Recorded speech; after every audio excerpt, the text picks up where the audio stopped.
सभी साथियों को नमस्कार। साथियों, आज भारत देश के लिए गौरवान्वित करने वाली बात है। भारत की जन्मभूमि ने, भारत माता ने आज के दिन ऐसे दो महान पुरुषों को जन्म दिया, अपनी गोदी में जो है उन्हें स्थान दिया, खिलाया, उन्हें विकसित किया, पल्वित किया, जिसकी गौरव गाथा आज पूरा देश ही नहीं पूरा विश्व उसकी गाथा गा रहा है। साथियों, इससे पूर्व वाले जो क्लास थी उसमें हमने महात्मा गांधी के बारे में चर्चा करी और दूसरी आज की जो महत्वपूर्ण क्लास है, आज चर्चा करेंगे लाल बहादुर शास्त्री के संबंध में। साथियों, शास्त्री जी के हर व्यक्तित्व, हर आयाम से हम कुछ न कुछ सीखने को मिलता है। ऐसे महान पुरुष के बारे में जितना बताया जाए उतना कम है। तो आइए दोस्तों देखते हैं कि शास्त्री जी के जीवन से हमें क्या क्या प्रेरणाएं मिलती हैं, उनके द्वारा किए गए क्या कृतित्व है और भारत को किन ऊंचाइयों में की ओर ले गए हैं। साथियों, उनकी शारीरिक संरचना, उनके नाम से कई गुना उन्होंने अपने जो आत्मबल के द्वारा, अपनी जिजीवेशा के द्वारा भारत को इतनी ऊंचाइयों पर पहुंचाया, जिससे हमारा देश क्या जो प्रत्येक व्यक्ति जो है अपने आप को गौरवान्वित महसूस करता है। शास्त्री जी का जन्म उत्तर प्रदेश में एक देहात मुगल सराय या वाराणसी के निकट चांदोली नामक ग्राम में हुआ था। इनके पिता जो थे वो एक वैश्य परिवार से संबंध रखते थे। इनके जन्म की तिथि 2 अक्टूबर पड़ती है और 2 अक्टूबर को गांधी जी की भी जयंती आती है, लेकिन वर्ष भिन्न है। 1869 जो है महात्मा गांधी का जन्म वर्ष है और इसी प्रकार 2 अक्टूबर 1904 लाल बहादुर शास्त्री का जन्म तिथि है। छोटे से गांव में जन्म लिया, वैश्विक परिवार था और इनके पिता का जो नाम था मुंशी शारदा प्रसाद, जो कि एक प्राथमिक शिक्षक थे। शिक्षक का व्यक्तित्व उनके संस्कारों में भी था। उनका प्रभाव लाल बहादुर शास्त्री के जीवन पर भी पड़ा। उनकी माँ का नाम राम दुलारी था और जब जन्म हुआ था जो है शारीरिक संरचना में इनका आकार प्रकार बहुत छोटा था, इसी कारण इन्हें नन्हे के नाम से अभिहित किया गया। इनके बचपन का नाम नन्हे था, लेकिन प्रकृति की जो मंजूरी थी वो कुछ और थी। ये जब 18 मास के हुए थे साथियों, और इनके पिता का देहांत हो गया। माँ राम दुलारी एक छोटे से बालक का लालन पोषण कैसे करें, इसी कारण वो अपने पिता के पास चली गई और पिता के पास गई, लेकिन कुछ समय बाद उनके पिता का भी या शास्त्री जी के नाना जी का भी देहांत हो गया और नाना जी का देहांत हो जाने के पश्चात जो है इनकी माँ के ऊपर या इनकी राम दुलारी के ऊपर काफी प्रकृति का वज्रपात हुआ, लेकिन फिर भी उन्होंने जो हिम्मत नहीं हारी।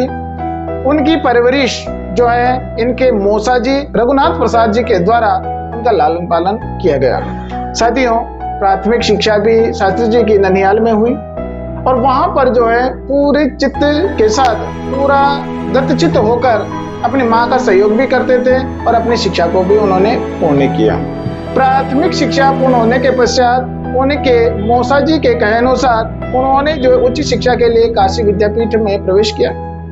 काशी विद्यापीठ में जो उसमें स्नातक की उपाधि को शास्त्री कहते हैं। शास्त्री की उपाधि पूर्ण करने के पश्चात इनके नाम के आगे जो पहले अपने पारिवारिक या जातिगत जो संबोधन था उसको हटाकर इन्होंने शास्त्री जोड़ दिया गया। यहीं से ये शास्त्री के नाम या संज्ञा से जो है लोगों की पहचान बन चुके थे। साथियों, इसी शिक्षा के दौरान 1928 ईस्वी में इनका विवाह जो है उत्तर प्रदेश में ही मिर्जापुर की जो एक लड़की थी जिनके पिता का नाम था गणेश दास और ललिता के साथ इनका विवाह हुआ और विवाह होने के पश्चात इनका पारिवारिक जीवन तो चला, लेकिन इनका मन, मस्तिष्क और इनका कर्तृत्व जो है देशभक्ति की तरफ रंग गया था। इन्होंने अपनी शिक्षा के दौरान ही जो है जैसे शिक्षा पूर्ण करी या स्नातक या शास्त्री की उपाधि पूर्ण करने के पश्चात इन्होंने भारत सेवक संघ संगठन ज्वाइन किया। भारत सेवक संघ जो है वो राष्ट्रीय आंदोलन के लिए एक बुनियाद था। राष्ट्रीय आंदोलन में भरसक सहयोग कर रहा था। उनमें जैसे सदस्यता ग्रहण की और उस समय जो है राष्ट्रीय आंदोलन का नेतृत्व गांधी जी संभाल रहे थे और गांधी जी का हर कर्तव्य इन पर छाप छोड़ता गया और सच्चे गांधीवादी कहलाए और सच्चे गांधीवादी जो मिशनरी कार्यक्रम थे उनमें भरसक सहयोग दिया। अपने क्षेत्र में रहते हुए गांधी जी के द्वारा चलाए गए जो भी कार्यक्रम थे उनमें सहभाग किया। अंत में जब राष्ट्रीय आंदोलन, जब 1942 में भारत छोड़ो आंदोलन चला, तब लाल बहादुर शास्त्री जी ने अपनी जिजीविषा को प्रकट किया और इन्होंने जो है राष्ट्र के समर्थन में जिस तरह से दो तरह की भयावह स्थिति बनी हुई थी, सुभाष चंद्र बोस जो है उन्होंने भारत को छोड़कर विदेश में जाकर जर्मनी और जापान में जाकर वहां से अपने भारत को आजाद कराने के लिए बेड़ा उठाया, आजाद हिंद फौज के नेतृत्वकर्ता बने और वहां से जो है उन्होंने नारा दिया था कि तुम मुझे खून दो मैं तुम्हें आजादी दूंगा। इस तरह के नारे को लेकर जब सुभाष चंद्र बोस भारत की ओर बढ़ रहे थे और इसी तरह महात्मा गांधी के द्वारा मुंबई से जो है भारत छोड़ो आंदोलन चलाया जा रहा था और उस दौरान 9 अगस्त 1942 को महात्मा गांधी ने मंच से संबोधन दिया, करो या मरो का नारा दिया था, लेकिन लाल बहादुर शास्त्री के द्वारा उस नारे को तात्कालिक भारतीय परिस्थितियों के अनुसार या देश की अनुकूलता के अनुसार उस नारे को बदलकर शास्त्री जी ने क्या संबोधन दिया, मरो नहीं मारो का संबोधन दिया। दोस्तों, ये मरो नहीं मारो का नारा या संबोधन राष्ट्र के नाम जो है शास्त्री जी के द्वारा कहां पर, इलाहाबाद में संबोधित किया गया था। इलाहाबाद में इनके जो सेवक संगठन था उनमें अच्छे उच्च पद पर थे। उन्हीं के दौरान नेहरू जी की निकटता बनी और नेहरू जी के काफी सानिध्य में रहे और नेहरू जी के साथ में बढ़ते हुए राष्ट्रीय आंदोलन में सहयोग भी देते रहे थे। इसी कारण नेहरू जी की जब सरकार बनी या नेहरू जी के जो भी आंदोलन चले थे उनमें लाल बहादुर शास्त्री जुड़े हुए थे। आगे चले दोस्तों, तो इस प्रकार 1929 से ही लाल बहादुर शास्त्री के साथ निकटता रही। 1961 में जो है नेहरू जी के साथ में जो गृह मंत्री के रूप में रहे।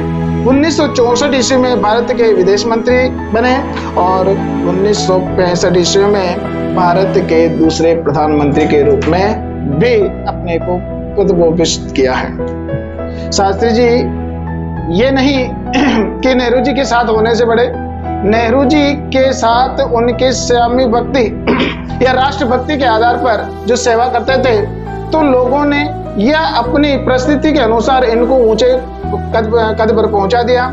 देश की आजादी के पश्चात वो भारत सरकार में अच्छे एक पदों पर रहे, लेकिन किसी भी प्रकार से जो है व्यक्तिगत जीवन के लिए या व्यक्तिगत परिवार के लिए किसी प्रकार का धन या किसी भी प्रकार का जो है अपना जीवन को परिवार की ओर नहीं मोड़ा। ऐसे व्यक्तित्व के धनी शास्त्री जी के ऊपर राष्ट्र की जिम्मेदारी आई नेहरू जी का अवसान हो जाने के पश्चात। जब भारत और चीन का युद्ध चल रहा था 1965 में, तब असामी की मौत नेहरू जी की हो जाती है। नेहरू जी की मृत्यु के पश्चात जो है लाल बहादुर शास्त्री को भारत का नेतृत्व मिला, प्रधानमंत्री दूसरे भारत के प्रधानमंत्री बने और उसी समय मौका देखकर जो हमारे पड़ोसी दुश्मन पाकिस्तान ने भी भारत पर आक्रमण कर दिया। इस विषम परिस्थिति का मुकाबला बड़े धैर्य के साथ किया और किस प्रकार, जब वो प्रधानमंत्री बने थे तीनों सेनाओं के जो मुखिया थे वो इनके आवास पर मीटिंग में तैनात थे, मौजूद थे और अब वो इंतजार कर रहे थे कि हमारे प्रधानमंत्री क्या दिशा निर्देश थे और उन्होंने पहली बार जो सेनाओं के मुखियाओं को खुली स्वीकृति देकर ये कहा कि यह देश हित में करना है, जो देश हित में आप कदम कर सको, जो कदम उठा सको उठाओ, मैं आपके साथ में हूँ। दोस्तों, सेना का जो है उस समय कर्म कौशल देखने को मिला और तीनों सेनाओं की टुकड़ियों के मजबूती जो आंदोलन चलाए उस दौरान जो है भारत की सेना जो है लाहौर तक कब्जा काबिज हो चुकी थी। लाहौर तक हमारे पाकिस्तान की सीमा में घुसकर लाहौर तक या वायु स्टेशन तक हमारा कब्जा हो गया था और उस दौरान जो है अंतरराष्ट्रीय दबाव की परिस्थितियां देखने को मिली और लाल बहादुर शास्त्री के ऊपर भी अंतरराष्ट्रीय दबाव बनाया गया। अब देखो, अपने पद हैसियत के आधार पर न देखते हुए उन्होंने अपने आत्मबल के आधार पर किस प्रकार का जो निर्णय लिया वो हमें प्रेरणा देता है, अपने जीवन को आगे बढ़ाने वाला है। उन्होंने जब ये लाहौर के वायु स्टेशन पर कब्जा कर लिया था सेनाओं ने, तब रूस और अमेरिका की चाल के द्वारा शास्त्री जी को रूस की राजधानी बुलाया गया। वहां पर अब बुलाने के पश्चात ताशकंद नामक शहर में, जो वहां की तात्कालिक राजधानी हुआ करती थी, वहां पर जो है भारत की सेना और पाकिस्तान की सेना के मध्य समझौते की बात रखी गई। देखो कितने धैर्य के साथ, कितने बहादुरी के साथ इस समय निर्णय देते हैं। कि इस समय आपने मुझे यहाँ बुलाया है। उसे परिस्थितियों के अनुसार लग गया कि वहां पर ताशकंद में जो बात होगी, समझौता होगा, वो भारत के शायद जो है विपरीत हो सकता है। उस समय अपनी पत्नी को साथ नहीं ले गए, ये दूरदर्शिता थी। उनको महसूस कर लिया था कि मैं वहां जाऊंगा तो खतरा होगा, लेकिन एक नेतृत्व भारत के सपूत होने के नाते गए। वहां पर दबाव डालकर अमेरिका और रूस के द्वारा ताशकंद में जो है लाहौर को छोड़ने के लिए सहमति पर हस्ताक्षर करा लिए गए। लेकिन यह कथन हमेशा याद रहेगा भारत के लिए, क्या कि आज मुझे दबाव में लेकर आप मेरे से हस्ताक्षर जरूर करवा रहे हैं, लेकिन लाहौर को जो है छोड़ने वाला कोई दूसरा प्रधानमंत्री ही होगा, मैं नहीं छोड़ सकता। ऐसा कथन कह के साथियों उन्होंने जो है उस सभा से बाहर निकल आए। और देखो उनकी करतूतें। पाकिस्तान का तात्कालिक जो राष्ट्रपति था उसका नाम था आयूब खान। उनकी करतूतों के आधार पर जो है उसी समय 11 जनवरी 1966 की बात है, उस समय क्या हुआ कि उस रात को या तो बताया जाता है कि शास्त्री जी को जहर देकर मार दिया गया या किसी प्रकार से षड्यंत्र के द्वारा उनकी हत्या कर दी गई। और उस समय जो है राजनायकों के द्वारा यह कह दिया गया कि शास्त्री जी को हार्ट अटैक या हृदयघात की जो है समस्या के कारण या बीमारी के कारण उनकी मृत्यु हो गई है। साथियों, ये भारत के लिए जो है काफी दंश वाला क्षण था। भारत के लिए जो एक तरह से इस घटना को सहन करने वाला क्षण नहीं था, लेकिन परिस्थिति के अनुसार हमें कदम उठाना पड़ा। लाल बहादुर शास्त्री की मृत्यु जो है वहां पर ताशकंद में हुई है, रहस्यमयी मौत मानी जाती है। लेकिन स्वतंत्र भारत के पश्चात सरकारों ने काफी प्रयास किया कि उनकी जांच कराई जाए, लेकिन राजनीतिक या अंतर्राष्ट्रीय जांचों में जो है गड़बड़ डाले के आधार पर उनसे पर्दा नहीं उठ सका।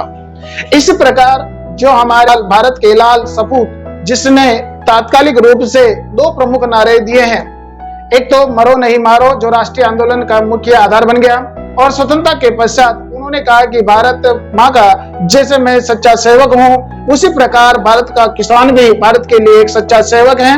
उनके लिए नारा दिया जय जवान और जय किसान, क्योंकि जय जवान का हौसला बुलंद करने वाले भी लाल बहादुर शास्त्री थे, और किसानों के माध्यम से अपनी अर्थव्यवस्था और उनका हौसला बढ़ाने वाले भी कौन थे? लाल बहादुर शास्त्री थे। ऐसे महान सपूत को आज याद करना काफी गौरवान्वित महसूस कर रहा हूँ। साथियों, आप भी सुनकर अपने आप को गर्व महसूस करेंगे कि भारत माँ के ऐसे सपूत हुए हैं। उनकी जब उनकी कृतित्व को, उनके व्यक्तित्व को याद करते हैं, हमारा जो हृदय है गदगद हो जाता है। ऐसे शास्त्री जी का आज जयंती है। मैं हार्दिक रूप से उनको नमन श्रद्धान्वित करता हूँ। अपने आप को गौरवान्वित महसूस कर रहा हूँ कि मैं उनके अनुकरणों पर चलने का प्रयास करूंगा। जो शास्त्री जी के मुख्य उद्बोधन या उनकी जो उपाधियां हैं वो 3 मानी जाती है। बचपन में उन्हें नन्हे या छोटू कहा जाता था। बाद में जब उनकी उच्च शिक्षा पूर्ण हुई तो उन्हें शास्त्री कहा जाने लगा, लेकिन जब उन्हें राजनीतिक नेतृत्व मिला तो उन्हें शांति दूत के रूप में भी जाना जाता है। साथियों, ऐसे महान पुरुष को याद करते हुए अपनी वाणी को विराम करता हूँ। धन्यवाद। Thank you.